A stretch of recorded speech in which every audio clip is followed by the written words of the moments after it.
로고스교회 설립 9주년 기념주일에 우리를 여기까지 인도하신 하나님의 은혜를 생각하면서 그 귀한 은혜에 감사드리고 또 하나님께 영광과 찬송을 드립니다.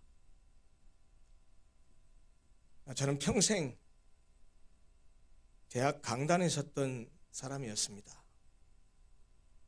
그런 제가 목회 현장에 뛰어들게 된 것은 2015년 5월이었습니다.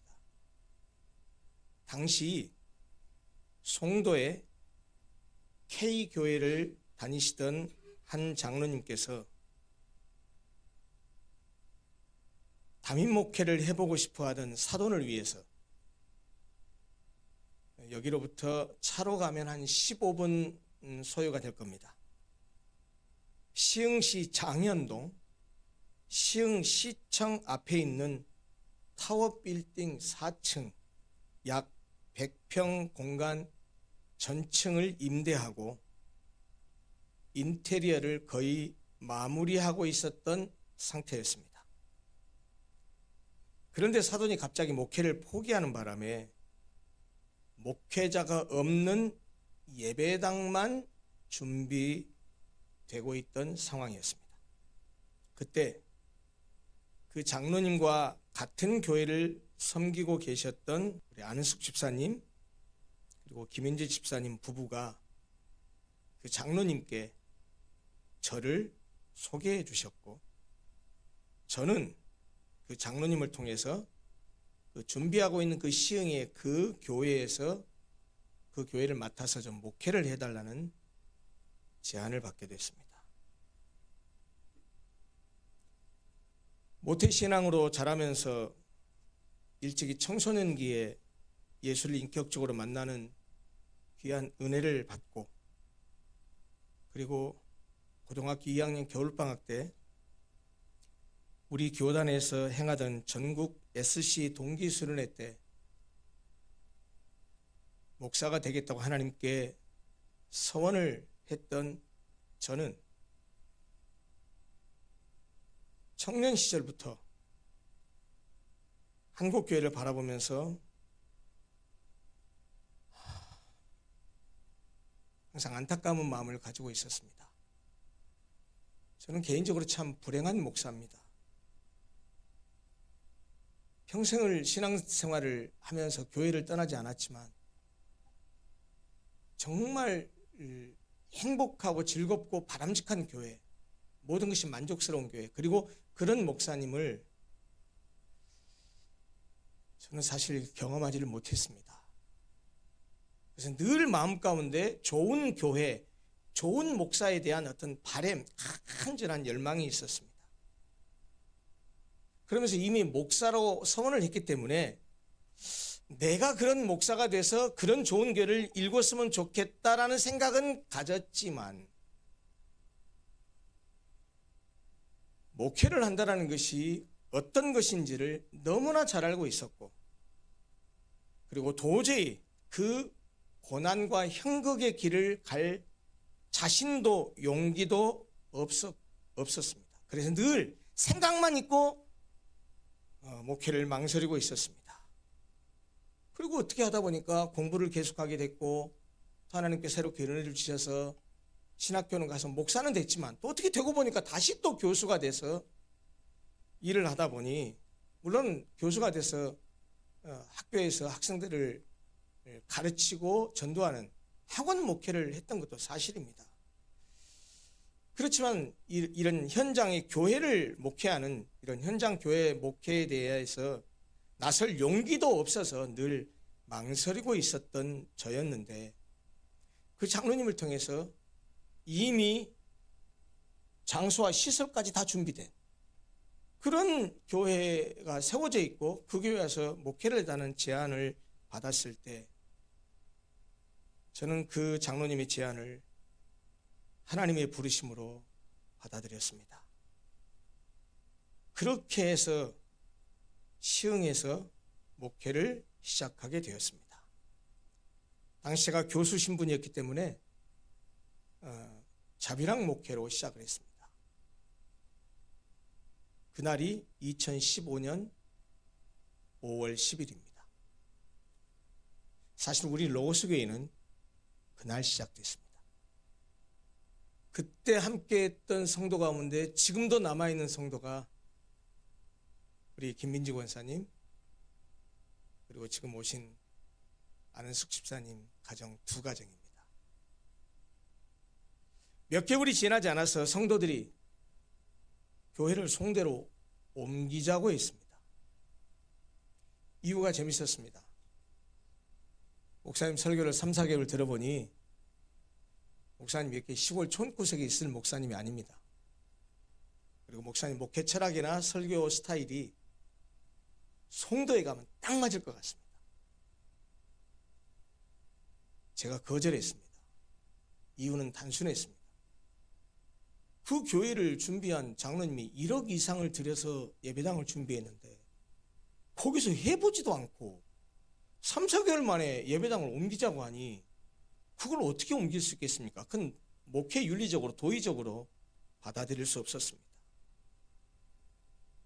그런데 그 장로님까지 같이 교회를 옮기자고 동의를 하셔서 결국 교회가 법적인 절차를 밟고 공동회의까지 해서 다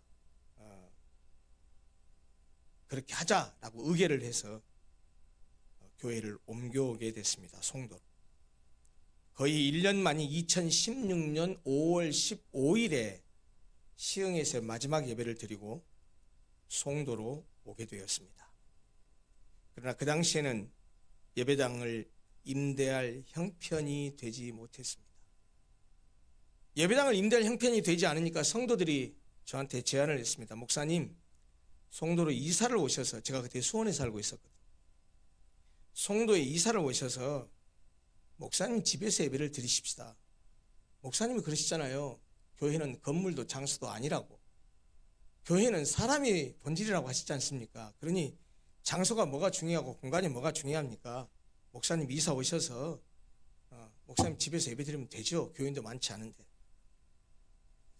그때나 지금이나 제가 목회를 할 때 큰 원칙 중에 하나가 있습니다. 성도들이 비성경적이고 비신앙적인 요구만 아니면 성도들의 니즈와 성도들의 요청을 받아들이자. 그래서 이사 왔습니다. 그리고 정말 아무것도 모르는 송도라는 낯선 도시에 와서 이사 온 저희 집에서 주일마다 한 15명 안팎의 성도들이 모이는 가정교회로 송도에서의 새 출발을 하게 되었습니다. 그 가정교회가 한 7개월 계속됐습니다. 7개월 후인 2016년 10월 말에 가정교회를 뒤로 하고 아까 영상에서 봤듯이 같은 센트럴파크2 상가, 우리는 지금 C동이잖아요. 옆에 B동 2층 203호를 임대해서 의자, 지금 여러분들이 앉고 계신 의자입니다. 그 의자 30개를 준비해서 12월 11일 처음으로 가정이 아닌 독립된 공간에서 예배를 드리게 되었습니다. 100개 교회가 개척되면 3년을 넘기기가 어렵고 그 100개 교회 가운데 한두 개가 살아남는다는 개척교회의 냉혹한 현실을 너무나 잘 알고 있었기 때문에 막상 예배당을 임대해서 이제 다시 새로운 출발을 하긴 했지만 그때 얼마나 두렵고 떨리고 염려가 되었는지 모릅니다. 그런 어려움과 두려움 속에 시작된 교회였는데 정말 하나님의 은혜로 그 이듬해인 2017년 4월, 그러니까 약 5개월 후에 교회는 56석으로 확장되었고 같은 해 2017년 10월에 노회에 정식으로 가입했고 그리고 그 이듬해 2018년 3월에 공식적인 설립 예배를 드리게 되었습니다. 교회의 성장에 발맞춰서 저도 경제적 어려움을 감수하고 교회에서의 교수 신분을, 학교에서의 교수 신분을 조정해서 목회에 더 전념했습니다. 학교에서 보직까지 맡아서 일하다 보니까 매일 학교를 가야 됐고 방학 때도 출근을 해야 되고, 근데 교회가 성장하면서 교인들을 돌봐야 되고 교회를 챙겨야 되겠기에 호봉 전임교수에서 연봉 전임교수로 교수 트랙을 바꾸고 목회에 더 전념하게 되었습니다. 그리고 우리 교회는 개척 이후에 2019년 말까지 특별한 어려움이 없이 정말 꾸준하고 지속적으로 성장했습니다. 그런데 그렇게 잘 성장하고 있는 교회였는데 우리 로고스 교회도 작은 교회들의 존립 자체가 위협받던 2020년 초에 밀어닥친 코로나 팬데믹이라는 세계적인 위기의 터널을 지나야만 했습니다.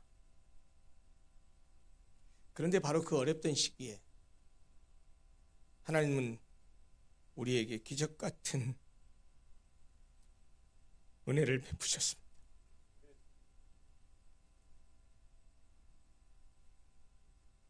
예배당을 산다라는 생각을 해본 적이 없습니다. 왜냐하면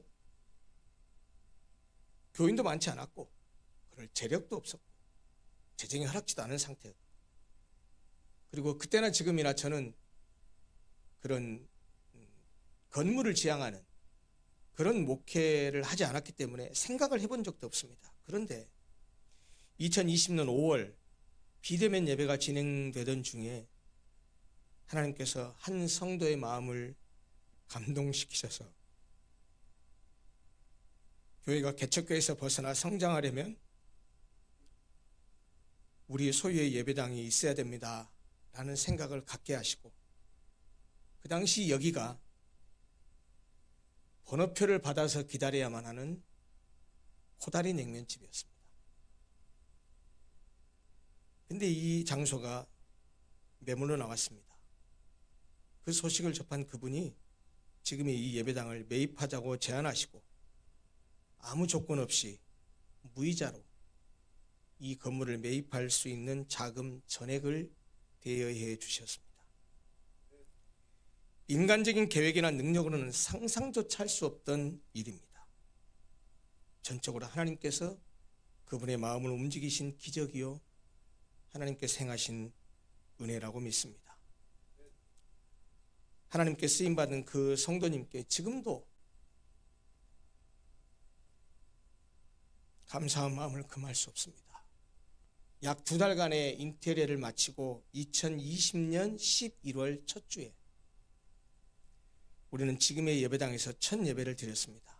그리고 그 당시가 온라인 예배 시대였기 때문에, 그리고 언제 끝날지 몰랐기 때문에 인테리어를 하면서 지금 보시다시피 앞뒤에 카메라 2대 그리고 영상 장비를 새로 구비해서 조금 비용을 들여서 온라인 시대를 대비해서 방송으로 송출할 수 있는 준비를 하고, 실제로 여기에 와서 예배를 드린 그날부터 유튜브 계정을 파서 유튜브로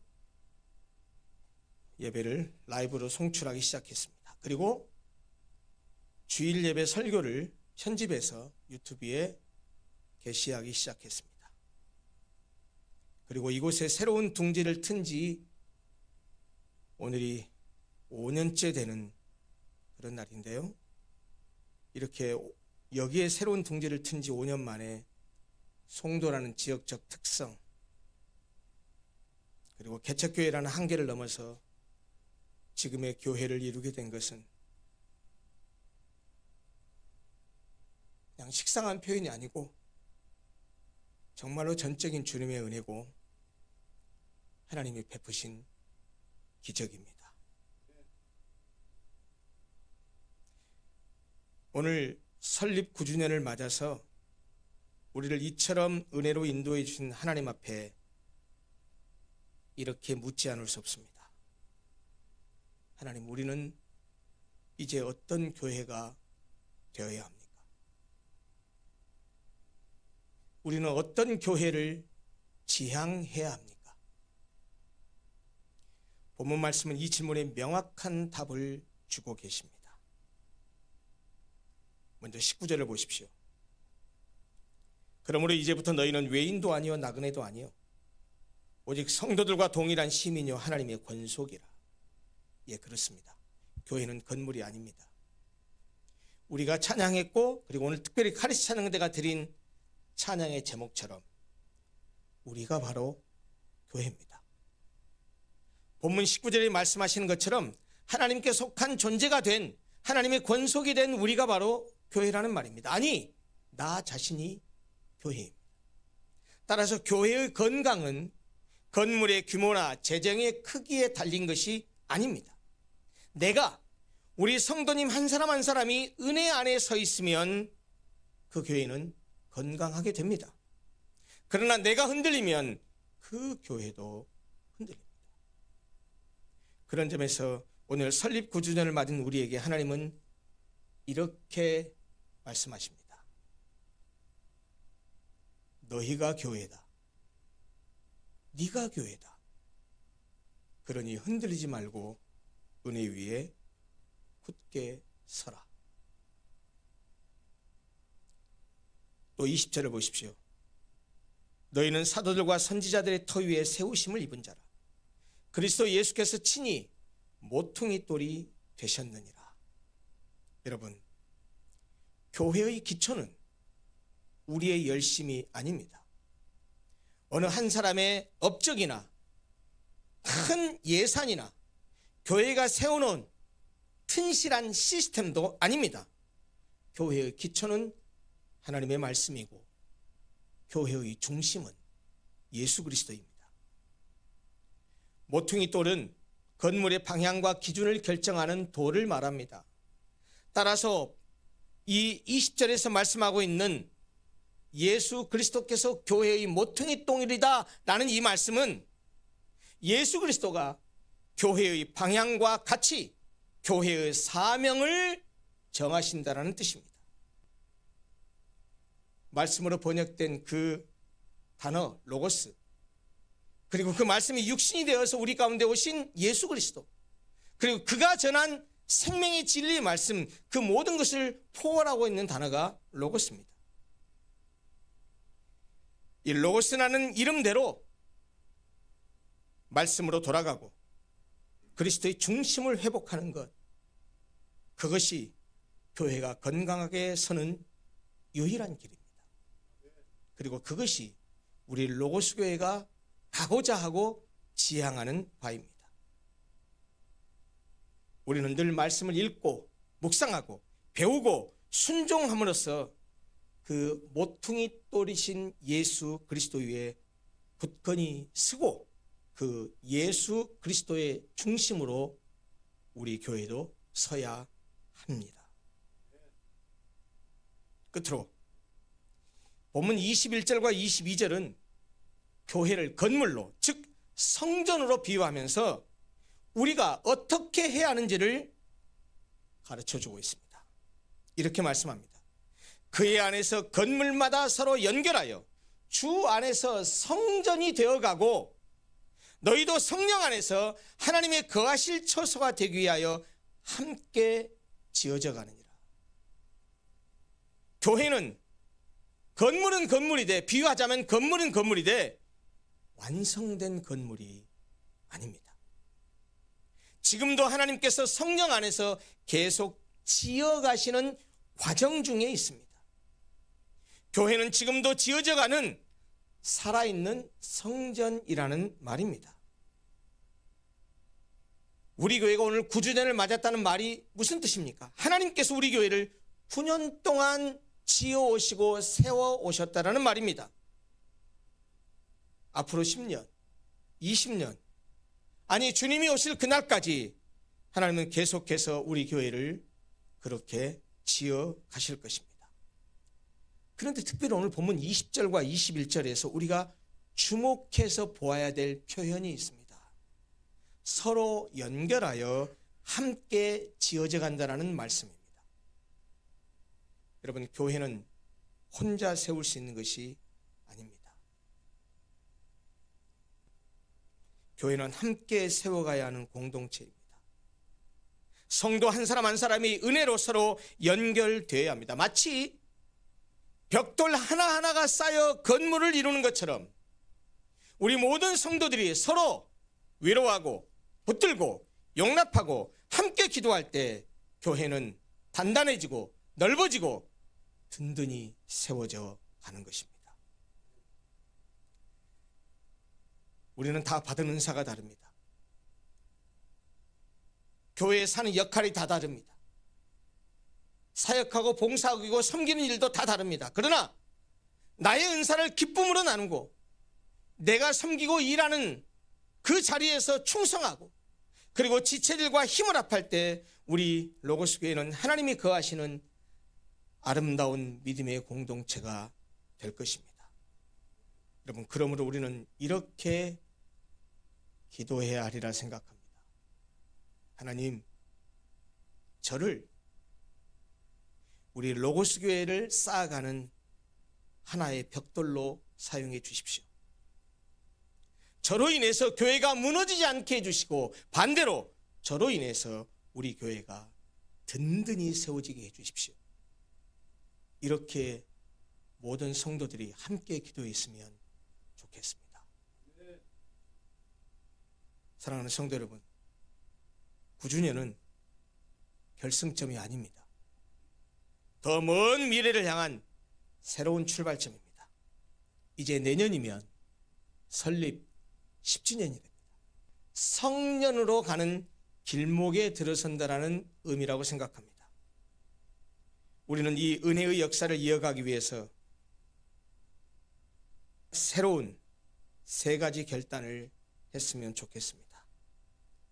우리 교회가 이런 교회가 됐으면 좋겠습니다. 첫째, 무엇보다 은혜를 기억하는 교회가 되기를 바랍니다. 우리는 우리의 힘과 능력으로 지금 여기까지 온 것이 아닙니다. 은혜를 잊을 때 교회는 무너집니다. 은혜에 설 때만이 교회는 일어나고 살아납니다. 그러니 앞으로도 지금까지 베푸셨던 그 은혜를 잊지 말고 기억하면서 또 부어주실 은혜를 사모하며 그 은혜 위에 굳게 서는 교회가 되기를 바랍니다. 또 우리 교회는 모퉁이 돌이신 예수 그리스도의 말씀 위에 굳게 서는 교회의 이름대로 로고스 위에 굳게 서는 그런 교회가 되기를 바랍니다. 교육이든 예배든 다른 어떤 사역이든 그 중심에는 반드시 로고스, 말씀, 그리스도가 있어야 합니다. 말씀에 서지 않는 교회는 결코 건강하게 자랄 수 없습니다. 말씀을 읽고 묵상하고 공부하고 배우는 일에 게을리하지 마시기 바랍니다. 내년 봄에 다시 제자훈련이 계속될 것입니다. 부탁드립니다. 우리 교회 성도들은 직분에 관계없이 집사, 권사, 장로, 신앙 연륜에 관계없이 반드시 이 제자훈련을 꼭 받으시기를 다시 한번 간곡히 부탁드립니다. 끝으로 우리 로고스 교회는 모두가 함께 세워가는 공동체가 되기를 바랍니다. 어느 특정한 한 사람이 영웅이 되는 것이 아니라 우리 모든 성도들이 주인이 되고 모든 성도들이 주인공이 되는 서로 힘을 합하여 함께 세워가는 그런 공동체가 되기를 바랍니다. 서로 사랑하고 연합하여서 함께 교회를 세워가되 2가지에 좀 집중하는 교회가 되기를 바랍니다. 이것이 제 목회 철학이자 우리 교회가 가고자 하는 방향입니다. 첫째, 다음 세대를 세우는 교회. 둘째, 열방을 품고 선교하는 교회. 사랑하는 성도 여러분, 우리가 교회입니다. 우리가 예수 그리스도 위에 세워진 산 돌입니다. 우리가 함께 세워져가는 하나님의 성전입니다. 주께서 우리 교회를 붙드시고 앞으로도 성령의 역사로 더욱 아름답게 지어 가실 줄을 기대하고 또 그렇게 믿습니다. 은혜 위에 굳게 서서 더 튼튼한 교회, 더 건강한 교회, 그리고 하나님이 기뻐하시는 교회에 하나님의 마음을 시원케 해드리는 교회를 우리 모두가 함께 세워가기를 간절히 소원합니다. 기도하겠습니다.